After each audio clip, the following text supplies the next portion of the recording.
Trek Heroes special report. We're starting a little early tonight. We have our regular hosts, the reigning, defending, undisputed Canadian team national champion, me, Sean O'Brien, the reigning, defending, undisputed Canadian national champion, Kevin Broberg, and still not a champion, Jesse Cervini. Ouch. I had my best showing ever in a major. I'm happy. I left there if anybody wants to take a moment, locate the Rochester CCG2 Twitch channel where my match with Andrew Force in top 4. You want to watch the barn burner of UFS matches on the weekend. I think that might have been the barn burner because it came down to a check.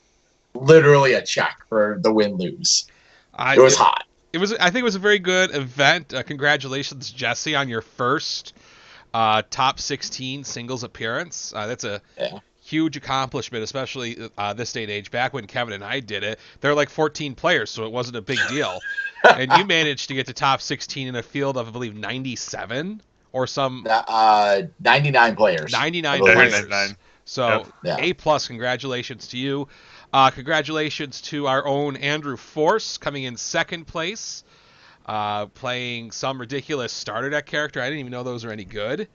And, of course, congratulations to the winners on the weekend. Barrett Everett from Omaha, Nebraska, winning with Cassie Cage. And congratulations to not Voltron Kitten Force, Lion Stance, Team Lion Stance, or the Team Darkest, the darkest timeline. Yeah. Congratulations to them. Shu was playing Liu Kang. Wagner was playing Sniper Joe. And one would assume Phil Birch was probably playing some sort of Jackie deck. I don't know what he was playing. No, he was playing Vega. So congratulations to everybody who won this weekend. I'm especially happy, even though my guy didn't win, for Barrett from Omaha, having to go through that 3-hour freaking barn burner, grass growing, nothing ever happening match against Dave Wagner first thing that morning. And then after that, running it all the way through the gauntlet to victory. Yeah, and he had to play, he had no downtime between his match, his team's match and going right into top 16. We were in the holding pattern for him to get that match done, and then he just barreled through his top 16 and top 8 match. Yeah, I think he mostly had the longest match in each of those rounds too, if I'm not mistaken. Yeah, I think we were the only one. I think it was top 4 was the only match that was done fast. Me and Force were done second. They finished, but we didn't know who won when me and Force were finishing. So with all that being said, play faster. Moving on, we had a huge announcement this weekend at U.S. Nationals. A new license for the Universal Fighting System, Soul Calibur 6. Now, I've not had a chance to play the game yet. Came out over the weekend. My understanding is all my favorite characters are back and the way they used to was.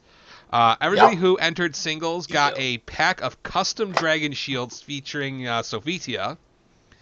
And anybody who made elimination got custom packs that either contained Siegfried or Sophitia. But if you made singles top cuts, you were guaranteed I think it was top 4 in teams and top 16 in singles, you were guaranteed a Siegfried. The problem is you don't know which one of those is which anymore. I don't know, and the boxes are exactly the same. So I think I have to, if I do part with my sealed boxes of these, I may have to just sell them as a set. I might have to be a set. Oh, yeah, I didn't open them. I'm they said there's only, this print run, there's only 300 total packs of these. And they're only getting given out at Worlds and at US Nationals and at Worlds in the spring. So if you didn't get them, you didn't go to Nats, you better be going to Worlds to have a chance to get them. Yeah, congratulations to the team at Jasco Games. I know there's a lot of folks who are really excited to have Soul Calibur back. I personally am very excited we got to skip that weird Soul Calibur game where everyone was old and had kids, and we got our characters back to the way we're used to. I I know some people were a little disappointed it wasn't My Hero Academia, but I've never seen that show, so it doesn't matter. So I'll take Soul Calibur because I'm familiar with that. Yeah, like you really can't. There's nothing bad you can like. You can't be disappointed with Soul Calibur. It's a huge fighting game lesson. It's got gorgeous art. It's a really exciting addition to add to the game. Yeah, it was a great fit before. And the art on the sleeves, I know Jesse won't open his to show us, but the art is fantastic, and I'm hoping the art for the set's really good too. So that was an A plus. Overall on the weekend, there is some salt from folks who don't really like playing against Liu Kang. I believe we had 14 Liu Kangs show up for singles, and every team that made elimination had a Liu Kang. And almost every team that signed up had a Liu Kang. Yeah, it was maybe 3 or 5 teams or something in that range out of 30 that had a Liu Kang on their team, or that avoided, that declined to include Liu Kang on their team. So that actually brings us to our first topic of discussion tonight, gentlemen, is Liu Kang. Knowing that he was extremely powerful going into this event, knowing that he was kind of broken with Nero Fatica plus his own crap plus Herper Derp Derp, easy to win because your opponent can't block because they got 300 cards in their card pool. Jesse? I didn't play against Liu Kang in singles. I pulled a Tim Keefe. So at any rate, when looking at the results, it does not appear that Liu Kang did terribly well. And so there have been some chit-chatting on the old Facebook, the Book of Faces, wondering whether or not this is because Liu Kang's all sucked and Liu Kang's not as good as we thought, or was there some scooping shenanigans late in the tournament? Yeah, and the answer always lies between, but I think it's very clear, and the community certainly agrees with this. I posted this poll. Most of the responses, there's about 5 whatever poll responses.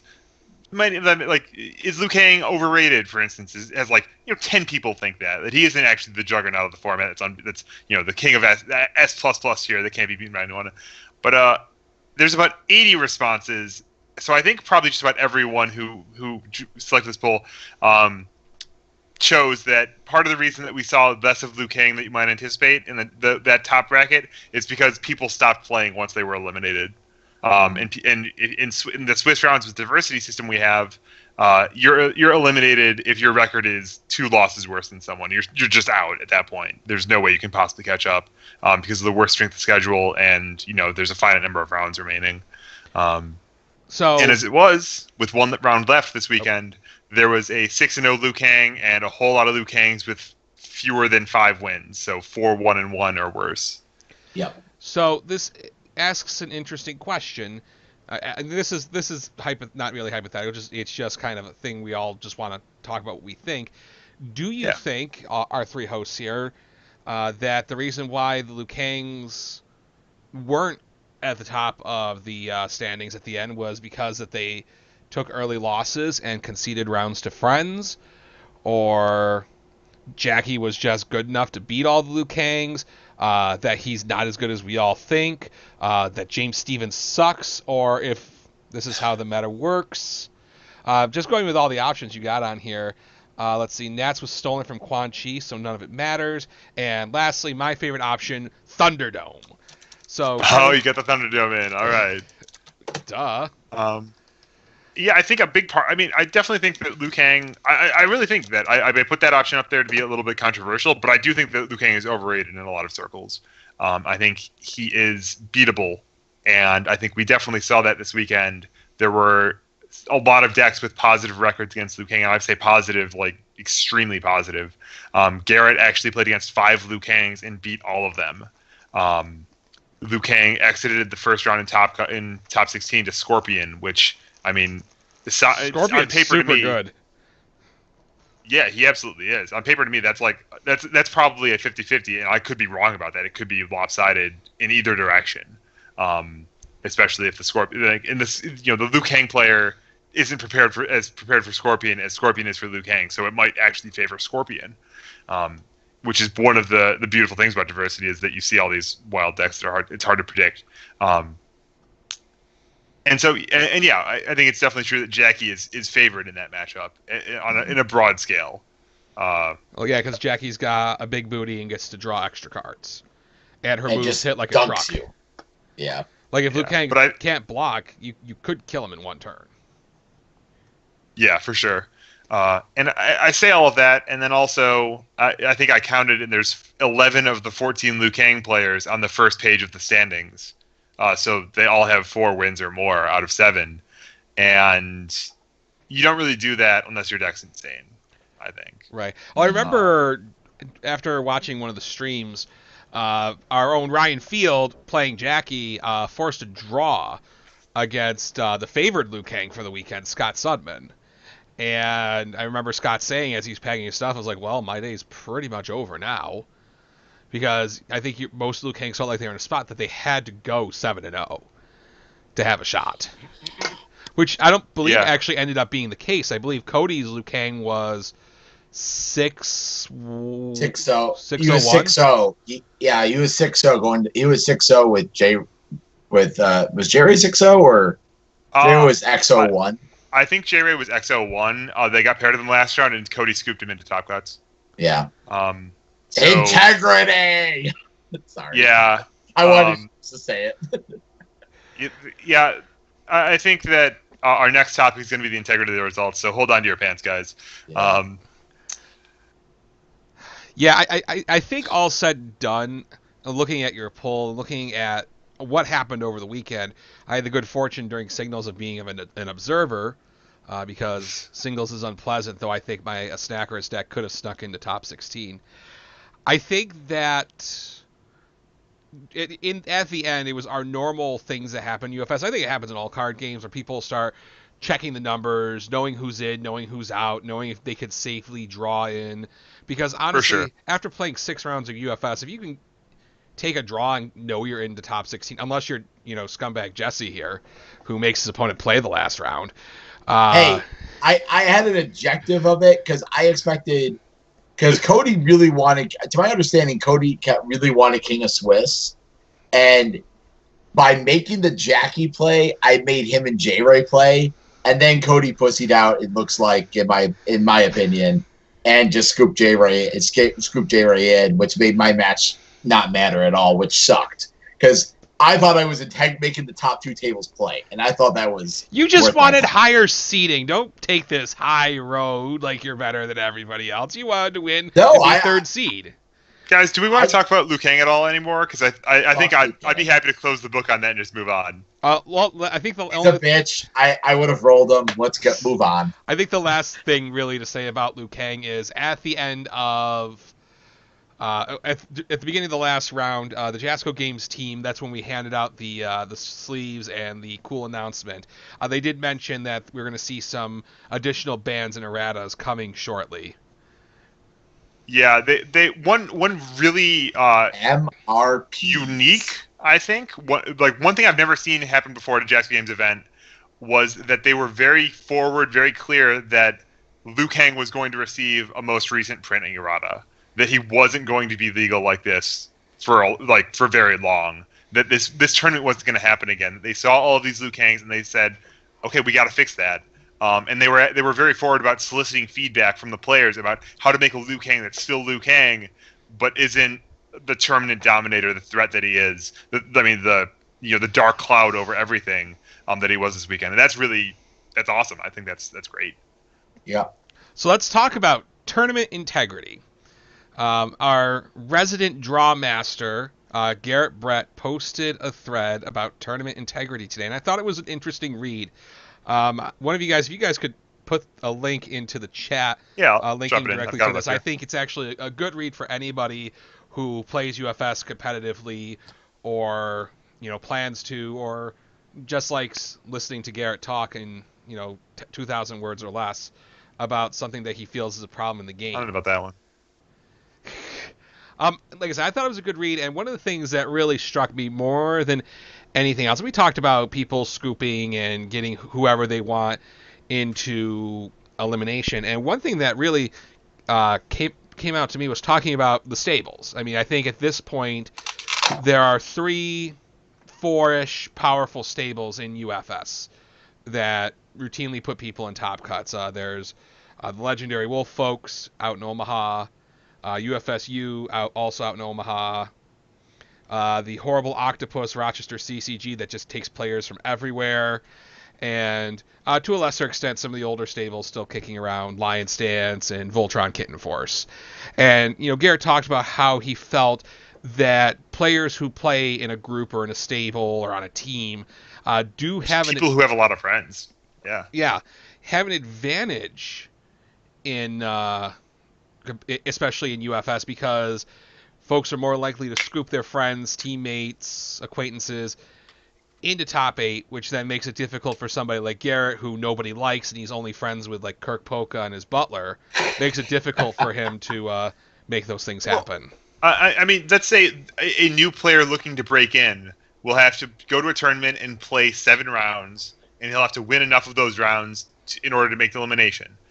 Where if you're a well-known, a well-liked figure in the community who's part of the Rochester crew, and you're like every person in an orange shirt there who has a win to give will always give you that win. They'll say, "Oh yeah, absolutely, man. You got like I'll give this round to you because I want to see you in top cuts. I want to like keep the group together." And we're all going to cooperate with each other to achieve the best outcome collectively. One way to look at that is collusion. That we're taking taking the privileges that the game gives us. Say this, we're making it from a competition between individuals and making it into a competition between teams and finding the best result for those teams together. Even though it's like kind of designed to be about like the best man, each man for himself, and the best man win, kind of. Well, I mean, one thing to say, the results don't lie. This time round, more people who made eliminations were part of one of these teams than not. I think there were 3 from Rochester. There were 3 from Legendary Wolf. 2. 2 from Legendary Wolf. It was William Howard. What I know, because the only reason I know that is because I threw him out. I pretty much rolled him out of the tournament. Yeah, he was wearing Legendary Wolf shirt, right? Yeah, and then the guy played Napalm Man is, I guess. He's from Florida, I think. He's from Florida, but I guess he's like, I don't know what. He was talking. I don't know. There was 2 guys from. There was Cody, and the guy playing Johnny Cage. They were both from the Florida group. No one from. It's not that important. The specific of who was in what crew is kind of beside the point. But I think that, the broader issue. For me at least, is that so you were talking earlier about like Jesse, you played out your last round in order to make them play it out, in order to see like make the Swiss champ into a meaningful position, and also these 2 jackies were still in contention if you both played it out. Yeah. And then if they both lost, then it would fall to Jeremy, but it would give Richard the opportunity to win his seat in if Jeremy lost his round.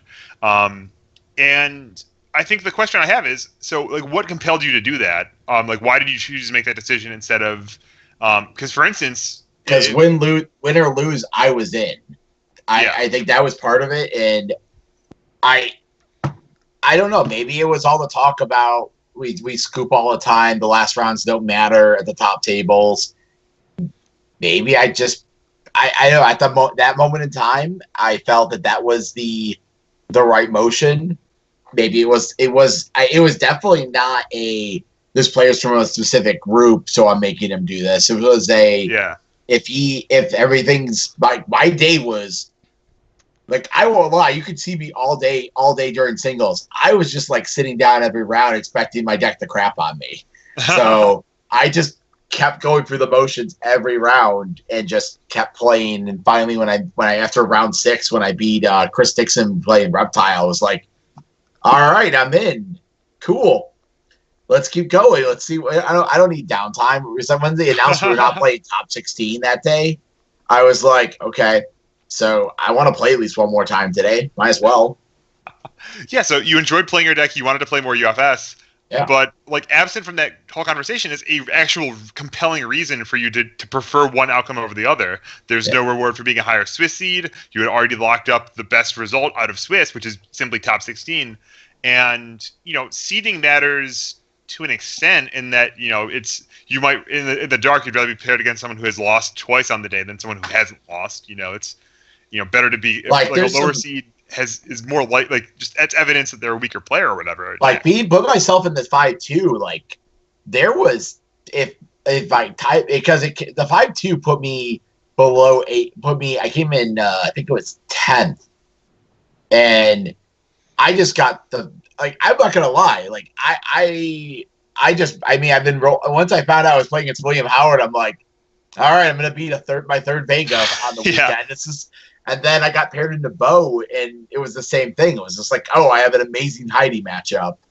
So it was like sometimes you just take the chain. You just go. It's all you can do. Yeah, I mean, anything can happen in top 6. In like top I could have if I had won, yeah. I probably would have been paired into. There's a chance I could have been paired into Garrett Brett. I could have gotten paired into there was matches in the bottom 8 that would have existed. I can't beat. Just I don't know if I can get up and over a Napalm Man before he gets online. I don't know if I can get up and over a Johnny Cage. I wouldn't want that matchup. I was I'm actually kind of happy I ended up losing that match because it led to the right payout of progression in the tournament up until when I played Force in top 4. So back to the meat of the matter here, as Garrett put it. What, if anything? I guess my first question is it necessary to consider taking action regarding, the stables having, better odds going into in Swiss, or is that fine? So I think is it a problem? Is it not a problem?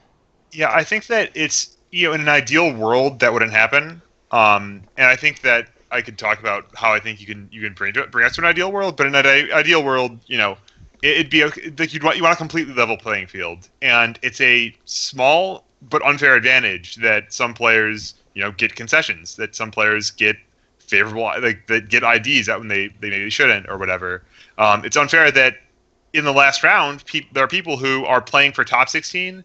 And who there are let's say you're looking at the 4-2 bubble where people who win, as it turns out, would be in top 16, and people who lose will not be. And let's say you have 3 players in that bubble, or you have 4 players in that bubble, and they all get paired in each other. But one of them's playing Liu Kang, and whoever his opponent was, for completely random reasons, now he's going to get a free buy if the Liu Kang player is dejected about losing and he doesn't want to gatekeep or whatever. He doesn't want to dream crush for no incentive. And then the other match, let's say it's Faye against I don't know, someone who didn't make top cuts, like Faye against Woodman. The winner of that match, they have to they play it out and they get they just have a harder path to top 16 than the player who got scooped in by Liu Kang. And what I'm trying to get at is that in an ideal world, you'd reward someone who wins more matches, not someone who plays fewer matches. So, I guess back to my initial round of questioning, do you guys think that this is a problem worth addressing? Because I think we all could agree it's a problem. It does mess with the tournament integrity. It is not fair that some players have an easier path in than not because their friend was playing Liu Kang and they can't get in. I think it depends on what Jasko wants. If Jasko wants to put the effort in, because here's how it works. They changed what they call the prize negotiation rule in Magic this past year, and it's actually had varying success. It's led to many players getting a ban for a year because they don't understand the rule properly. Mm-hmm. But the biggest thing is, if any prizes received from the Swiss portion of the tournament is all you can negotiate with for prize splitting. Anything earned from top cuts, such as booster proc, those cannot be leveraged into a negotiation. And what happened is actually at a Grand Prix, a Pro Tour qualifier at a Grand Prix last weekend, somebody they're in the finals of the tournament, like literally the finals, and they're just negotiating because the guy wanted the invite. He offered his prizes for making the finals, and then offered some prize wall tickets that he had made for being the first place after Swiss.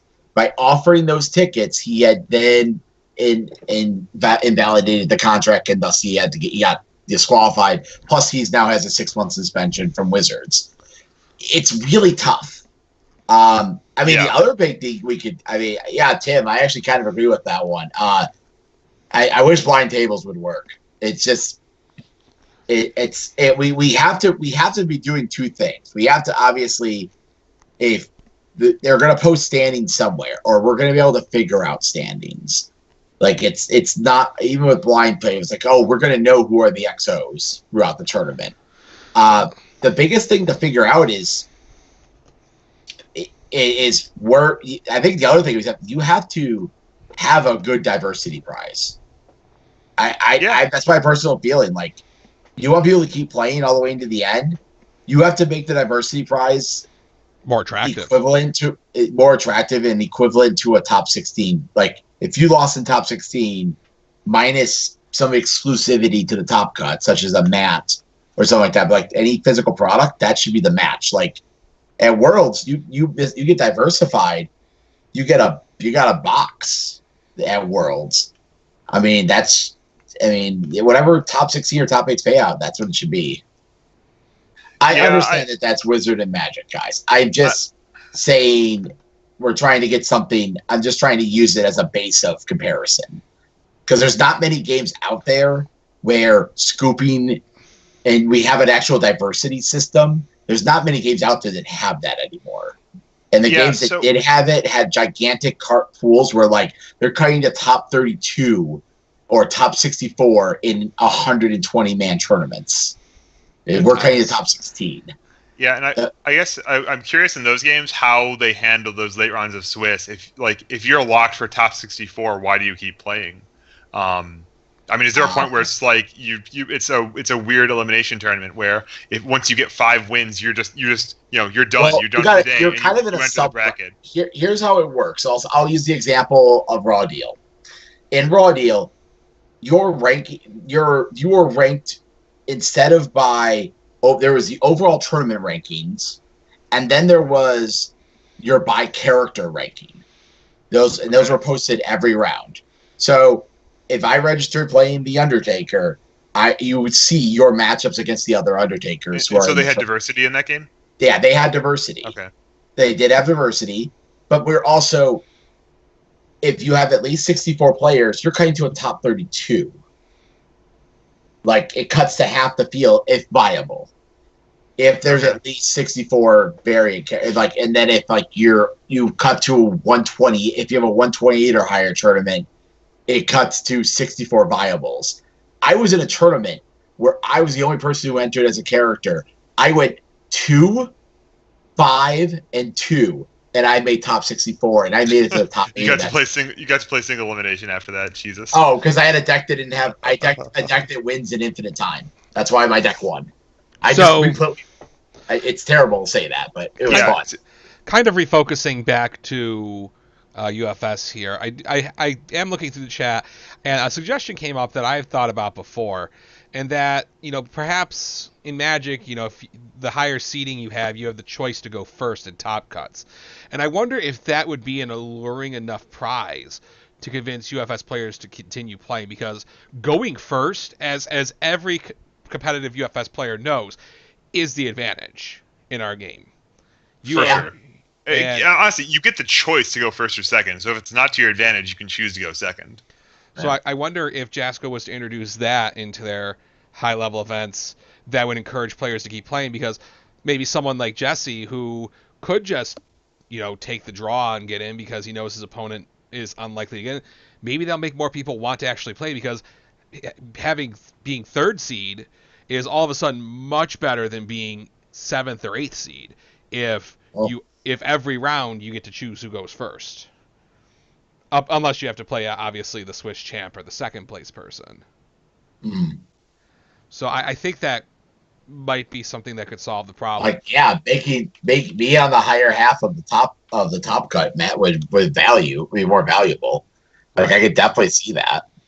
I mean, and I know this other suggestion I have is going to sound really crazy, but maybe at Worlds and Nationals, the best players playing the best decks should be an elimination no matter what. I mean, I think diversity is great if you're at PTC or regional, but so you're saying if you make X1 or better, you're outside of diversity. No, I don't think we should play diversity at the world or national champion. Best players, best decks.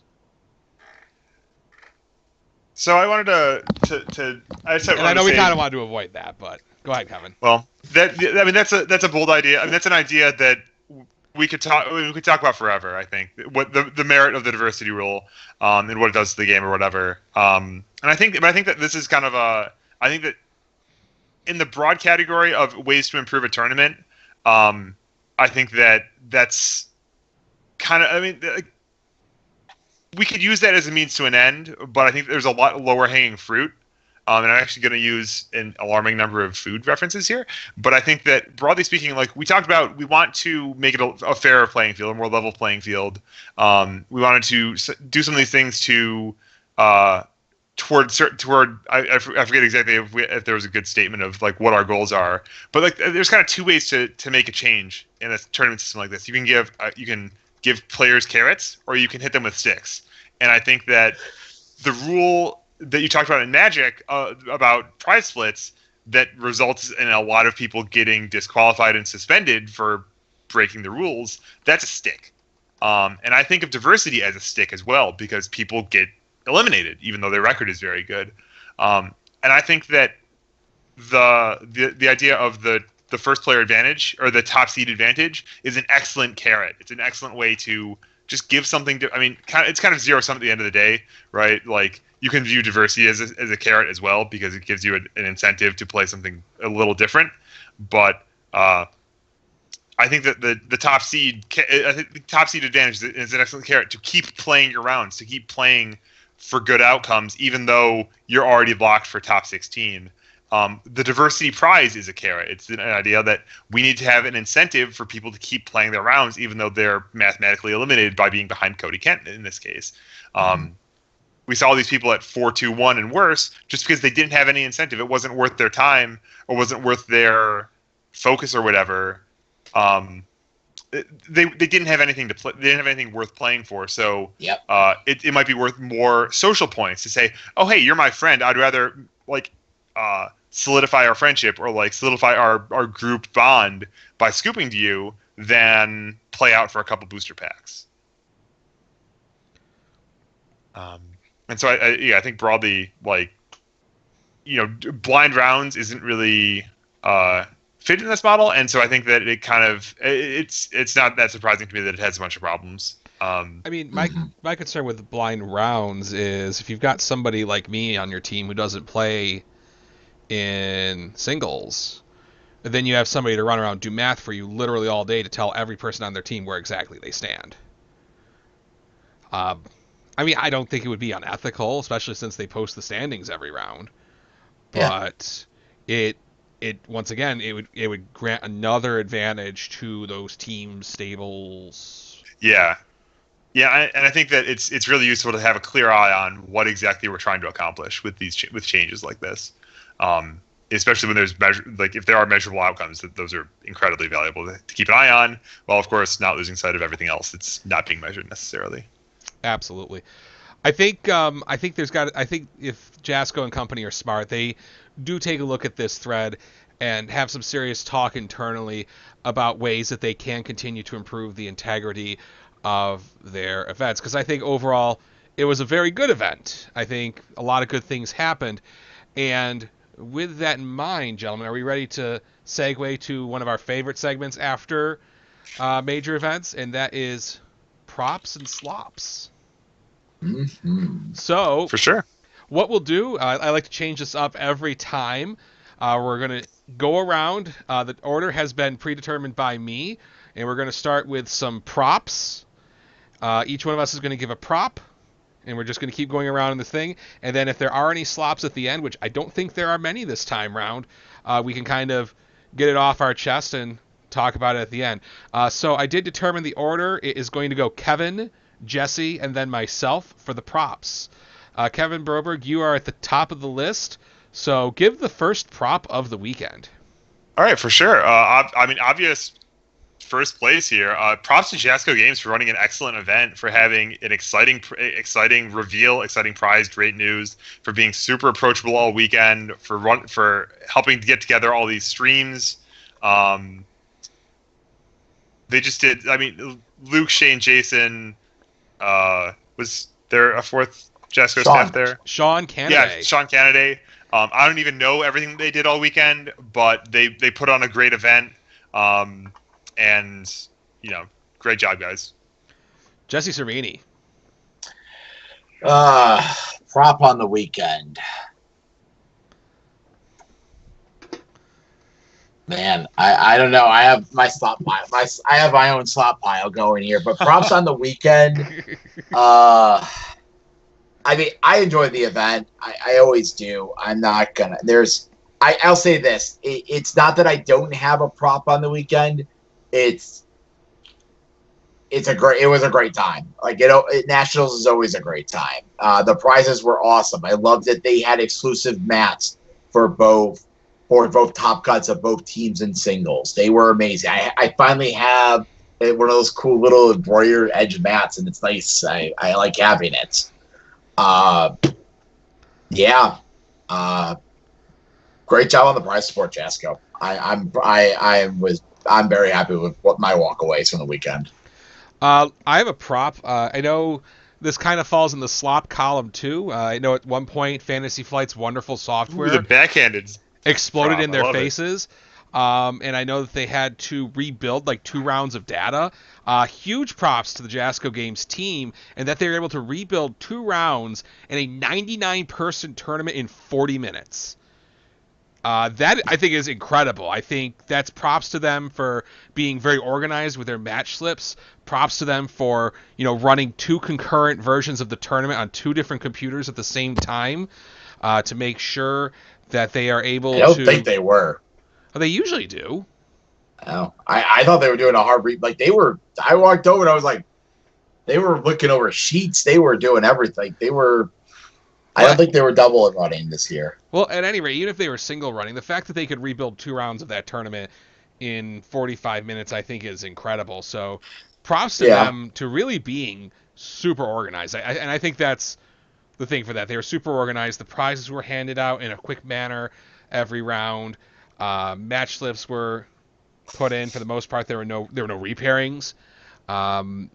They seemed to run a really tight ship, and when something went wrong, because they were organized, because they had a plan, instead of the tournament grinding to a halt for 2 or 3 hours, having had to rebuild a tournament like that before, an only 40-minute delay is pretty impressive. So props to them for that. I guess it's my turn again, and I'm just going to props to Jasco Games yet again, because I forgot about side events. The Common Ground idea was fantastic. Turbo and Triple Threat sure didn't fire, but I had a great time in Common Ground. It was Turbo fired. Oh, did it? Rodney won it. Rodney won it. Let's go. I mean, single limb format caused some confusion, to be sure, but the format was really cool, and that was a great idea. I had a great time and I guess a little bit larger than that, I certainly had a great time playing Cube Draft. Great time with the Asterisk. I had a horrible time because my deck had no win conditions and it was terrible, but it was cool. It was fun. It's fun drafting anyway. But side events were great. Yeah, Sunday was not a wasted day, even though I didn't have anything to play for. That was awesome. Anything for you, Jesse? Or do you want to pass it along?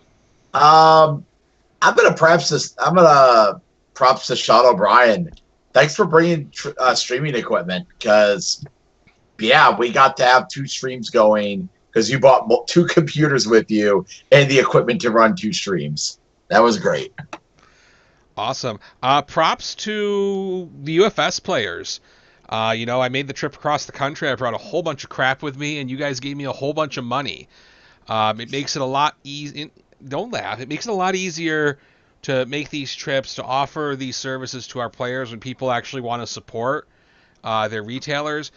Makes it cost effective to run 2 streams, all that good stuff. So thank you guys very much for that. Props out to all of you for being such great customers. Mm-hmm. Kevin Broberg? I just started looking at deck lists in the background. Sorry. I was hoping I would get to say props to Rodney for playing a sweet transform Goro list and then be able to admire it. But all I saw of that deck over the weekend was that he was just playing a transforming Goro, and that's awesome. So I'm gonna say props to Rodney and Church for scrubbing out and then doing a drunk commentary stream, because that's hype. Yes, the secret stream from Rochester CCG. Yep. Jesse?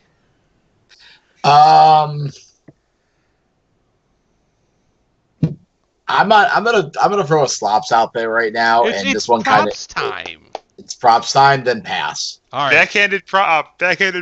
All right, I'm gonna toss a prop out there to a specific Jasco Games employee, and that's gonna be Luke Butler.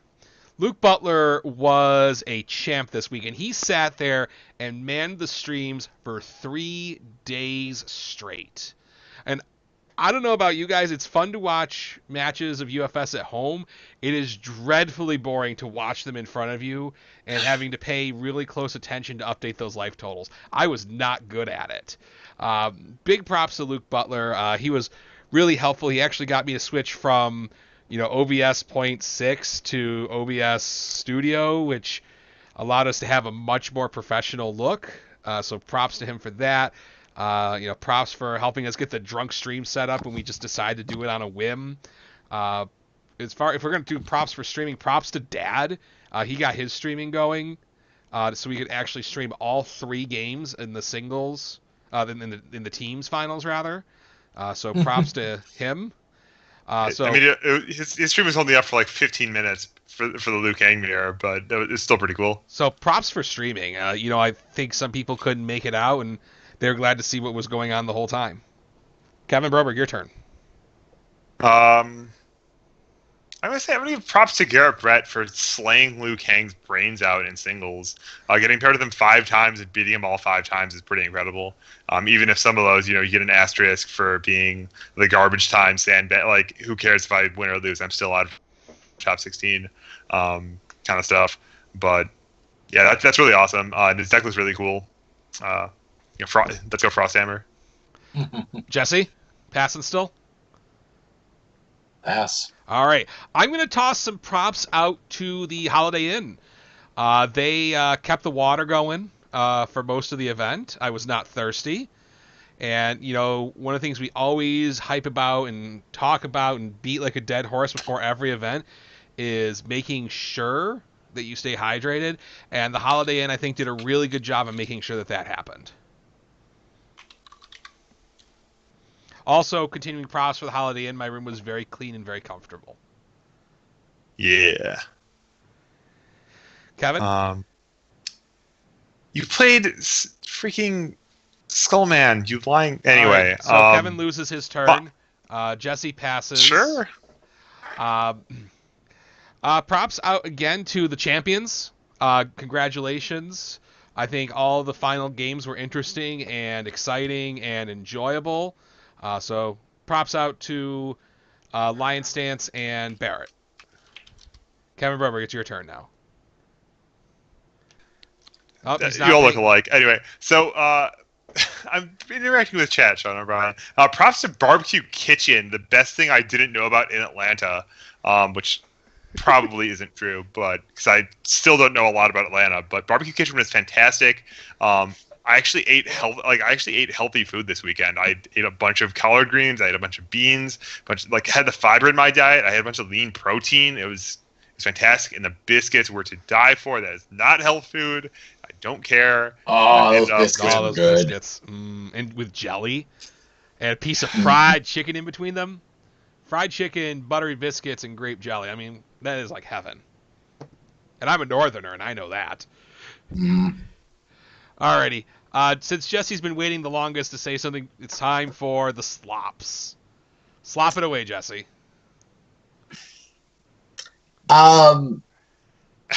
Okay, I'm gonna dig into something, and this is an unpopular opinion. I'm getting kind of concerned about the level of drinking that is occurring during UFS. I'm not going to name names because that's not worth my time to do that. But I definitely had a few people that were fairly new that I had not seen before at major events that felt a little uncomfortable about it. And I told them, and one of them one of the people that said this to me is somebody I met for the first time this weekend. I was like, that's a lot. That's a lot of things in our group. And they were like, they thought that was very weird that we allow drinking to the level of intoxication during our events. And I'm not saying it's going to be a near future thing, but maybe that's something that needs to change in the near future. If we are going to continue to grow as a group, we got to make a choice of where we're a fun, good time group, but also we need to maybe make considerations on what we're doing, because it's starting to reflect when you have new players that are traveling for the first time and they're seeing players that are, mixing up the Jack and Coke in round 4 of singles. It's like, is this what you guys, is what how it is? I'm like, some people it is. Some people they travel for UFS more for the friends in the game, and I agree. Let them have fun, but maybe save it till after the tournament's done. That's all. Yeah, that's all. I can absolutely respect that. Yeah. Yeah, and I think, and that kind of rolls into a slop that I kind of have here, is that I think a lot of years ago we were having a good time at an Empire Circuit stop, and someone told me that they felt like we were too much like a fraternity that excluded people who weren't part of the club. And I think and this rolls into the drinking, because it's a lot of the good old boys who played for a long time, have multiple cardboards, and show up and get completely wasted, is that sometimes because of our clickiness, the teams and the stables, it can feel like that new players are not included. I think Jasco Games does a really good job making UFS inclusive to everybody, but I think overall as a player base, we're not so good at that. And that's kind of a slop all the way around. I think that all of us, and even the 3 people sitting here on the show right now, is something that we could all use to improve upon for the next season, is trying to be more inclusive to those folks who are new, who I know from a business standpoint are going to drive the growth of UFS in the future. Yeah, if you're not growing, you're dying, and we have getting new players is inducting them into our fraternity is really the most important thing to be doing. Kevin Broberg. In the least creepy way you can take that sentence, because that was yeah. That's why I was just kind of gonna move it on to your slop. So my slop is myself for scrubbing my brains out in teams. We were 3-2, and I think you guys sure carried your weight, and I dropped 2 matches, and they were against the boogeyman of the format that I was inadequately prepared for. They were super close and super frustrating losses, but I did not win those ones, and we did not get to play on Sunday, get to play on Friday night, because they played out almost all of teams on Friday night. Didn't get to play in single elimination because I dropped those matches. Was very disappointed in myself. I'm disappointed in you too, Kevin Broberg. You had a Verboten hand the whole time against me in singles that they could have just easily have wiped me out of the event, and you didn't play because you thought that the deliverance of your hand was good enough. I don't know, man. That was. I think you do. If you knew. When I went to lethal damage, I think you should have revoked the last punch or the last duty. If you guys ever heard of, I think the title of the article is something like "I'm alone with my Bruce and me" or something, or like channeling my inner Bruce. Like that was a Bruce moment. It was the round after lunch. It was round 3. It was game 3.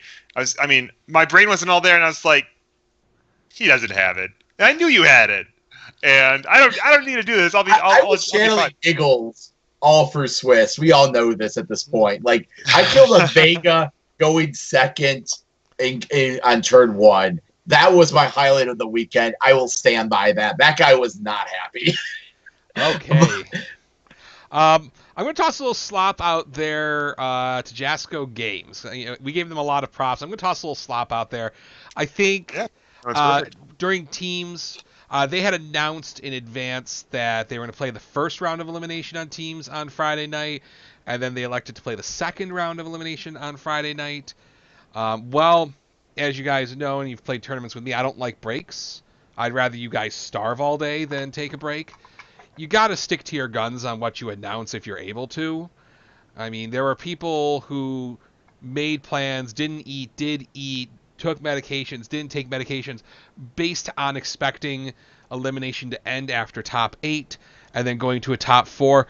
Believe it or not, could have serious health implications for some of your players. I think that if you're going to announce that you're going to do a schedule a certain way, you got to do everything you can to stay with that. And we know that's not always possible. We know things happen. You got to rebuild tournaments in the middle of Swiss rounds. But if there are things that you can control to stay on schedule and keep the schedule that you had, you got to do it. Yeah. Kevin Broberg, slopping it back to you. Slops to Jasco Games for allowing Saw Blade Strike to be legal in Common Ground, because and also similarly, Stoneman was legal on Common Ground, and come on, guys, come on, it's no, don't do that. So, you know, let's redirect that to slops to the 2 people who registered with Stoneman in Common Ground. And did any of them win though? Yes. Didn't Senpai win with Ashley Melina? made it to. No, Senpai was playing Kodokan, Yep. right? I think Ashley made it to top 8 or top 4 before being eliminated. And I know this because we were going to cube draft as soon as we had some free time between rounds, and there was no free time when Stoneman is involved. Yeah. Snowman is banned, actually, for this weekend's Common Ground event here in Rochester, and I'm putting some serious thought into banning Saw Blade Strike as well. I'll make an announcement on that by the end of this cast. Nice. Jesse Cervini, do you have another slop to slop around?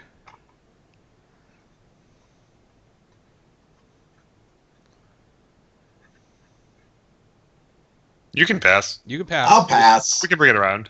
Yeah.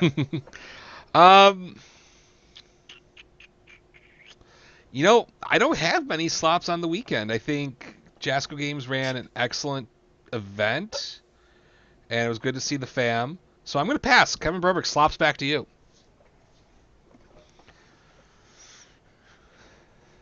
I mean, I feel like I could dredge up some saltiness if I really wanted to, but I don't really want to. I think I was very happy with the weekend. Yeah, no, I'm good.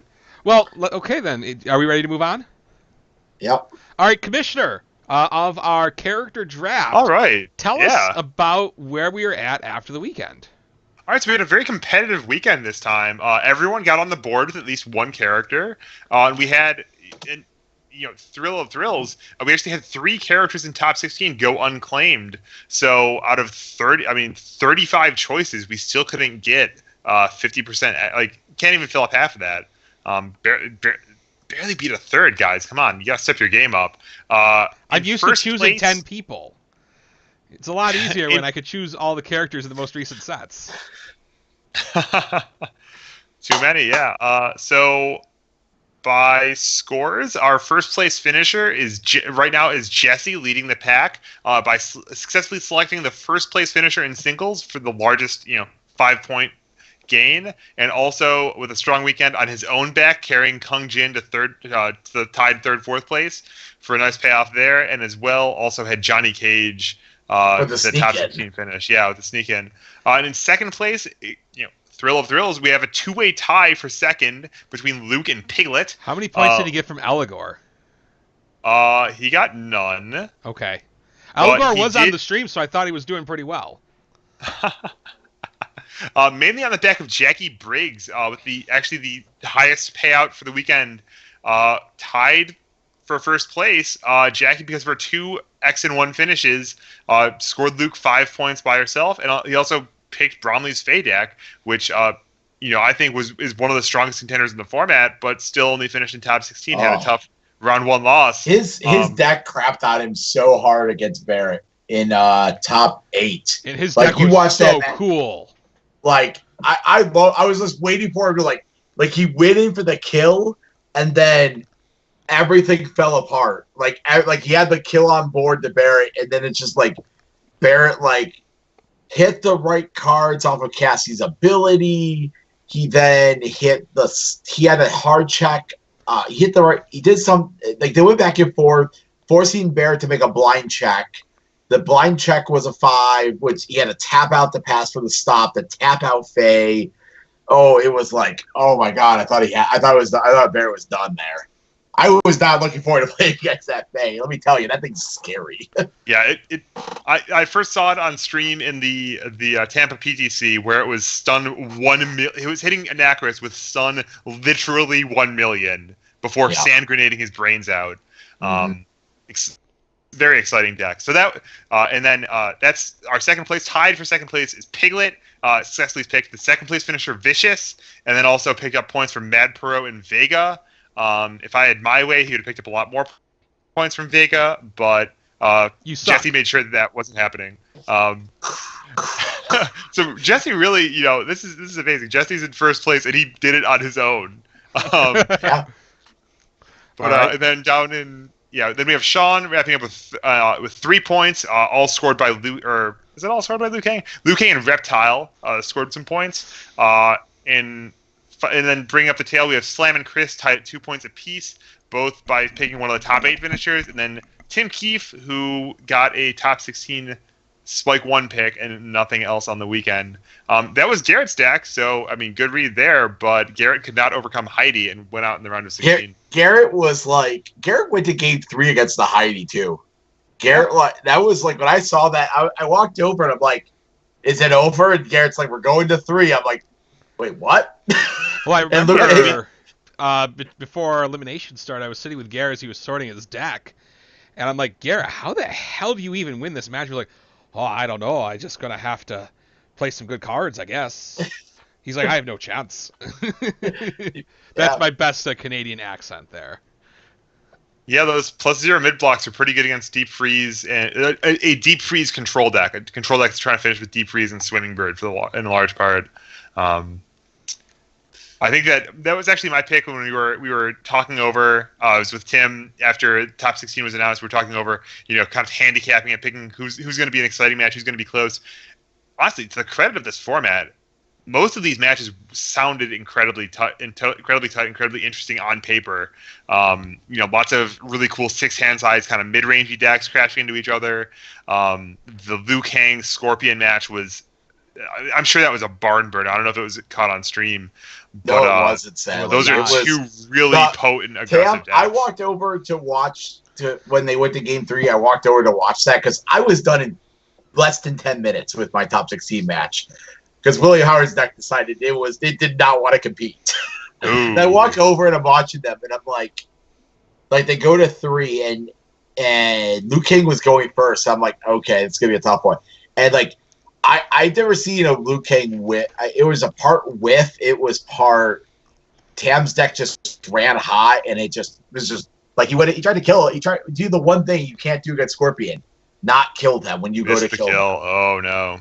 Yeah, if you fail to kill him, you're in bad place because 6 damage is a lot, even when you're losing. Your only hope is that the top of his deck is very unkind to him, and you also force him to block, which when you're whiffing kills, that's not necessarily the case. Yeah. So that's our status. So we have a clear first place, a strong second place race right now, and plenty of room for everyone else to catch up with some clever picks or trades. There is another PTC, I believe, on our schedule coming up here in November. And then there's one in December. There's Reno. Isn't Reno in December? Most likely. I don't remember December. I know we have St. Louis, the rural St. Louis one in Collinsville. That one's still happening, it looks like. And that one's the weekend of the pre-release, so we will not have a new set legal, but after that we'll have our first redraft or whatever. I forget what Commissioner? Yeah. It would appear that Piglet is missing a character from his team. He sure did. He sure did drop someone. These are the post-nationals rosters. These have made some changes already. Slam picked up Ermac, for instance, and Piglet dropped Snake Man, if memory serves. He has not made a declaration of replacement. Hey, well, how come Piglet got ahead of me? I have fewer points than him. No one asked me if I wanted to make any ad drops. Would you like to make any ad drops? You just have to message me whenever you have a free moment. Well, you know what? You're fired. Liu Kang? Yeah, I think I'd like to drop Liu Kang, but I'm not sure yet. I'm waiting for the hammer to fall. Sean O'Brien, I will offer you an Acris for Liu Kang right now, because that's how about where I feel he's going to be after this event. Oh, A tier, but very underplayed. Yes. Ooh. Am I going to any PTCs for the rest of the year? I don't know. It might be a Guelph one. You never know. We're waiting to find out. That's true. We might get that. We might get the hot February Guelph event again. I'll pass for now, Jesse. I appreciate the offer. I will take your offer under consideration. And on that bombshell, everybody, it's time to end for the week. We thank you so much for tuning in. Thank you to Jasco Games for a wonderful event. And always remember to check out RochesterCCG.com, your number one source for all your UFS needs. Especially right now, you get 20% more when you turn in your old cards for credit. And you're going to want that credit to get cards from the new Street Fighter versus Darkstalker set. So has the virus been updated post Nationals? Nope. Oh. I've slept a lot. Yeah, I bet you did, Sean. Good night, everybody. We'll see you next week. All right, see you next week.